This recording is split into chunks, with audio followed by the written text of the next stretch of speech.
Hey everybody, I just wanted to talk real quick about Bitcoin Cash and hard money. There's been a lot of really just false accusations going around from the usual suspects, and their new line is, oh, right, Bitcoin Cash is Keynesian because I don't understand economics, and then they're running with that. But fair enough, I think it's kind of a sign of weakness, and at this point, when they just run with stuff like that, it's not even a compelling narrative. But just to go over hard money and kind of an important part of Austrian economics in a really non-technical way, the way I like to think about it is hard money is something you would like to find in a treasure chest, right? If you read Treasure Island, your treasure map, X marks the spot, you dig this thing up, you open it up, what's in the treasure chest that you're particularly excited to find there? And my favorite example of what you don't want to find in a treasure chest would be a mortgage, right? I mean, this was fucking pirate treasure. You open this box, you open it up, it's a lot of gold. Great. Hard money. You're wealthier because you found this. Now imagine you open it up and it says, congratulations, you're $400,000 in debt, but you have a $100,000 stake of this depreciating, falling apart, you need to maintain it, you need to go to HOA meetings asset. Are you going to feel a lot richer from that? I wouldn't. Today, most of America, most of Canada probably does. So some insight on the effectiveness of that marketing.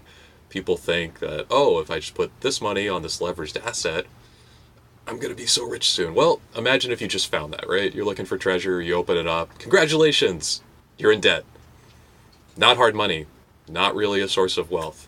So let's compare that now as well with Bitcoin Cash and Bitcoin Core. I mean, if you can imagine, let's say it's 1,000 ounces of gold in this treasure chest. Perfect. The equivalent value for that in silver, also great. A little heavier, still nice. Perfect. That in Bitcoin Cash, right? You pull it up and there's just maybe a paper wallet there with a private key. Awesome. You can immediately do whatever we want with that.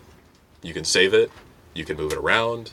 You can distribute it to other accounts. You could put it in other cryptos. You could buy gold with it, if that's your thing. Well, imagine you find this treasure chest in December 2017, and it's that same amount, but it's Bitcoin Core.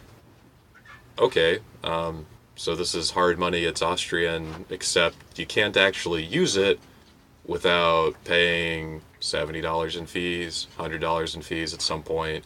You don't even know if you sweep this wallet, your transaction might be stuck for a couple of weeks.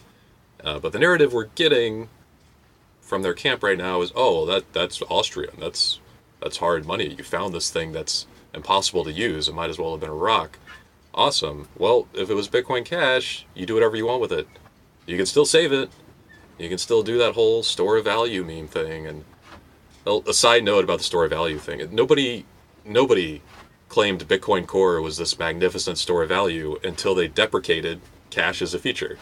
And then all of a sudden they had to scramble and move these goalposts back and be like, well, actually, it was never supposed to be peer-to-peer electronic cash. It was just supposed to be the store of value. And then, it lost 70% of its value. And now they're scrambling on these other memes like, oh, it's Keynesian and Austrian. Well, if you want to go to the Keynesian and Austrian side, look at hard money and ask yourself if you would rather find something that is usable in your treasure chest, like Bitcoin Cash, or something that's kind of a liability, at least relatively a liability compared to Bitcoin Cash or gold, something like a mortgage or debt or Bitcoin Core in its current, we're not ever going to make on-chain transactions a priority state.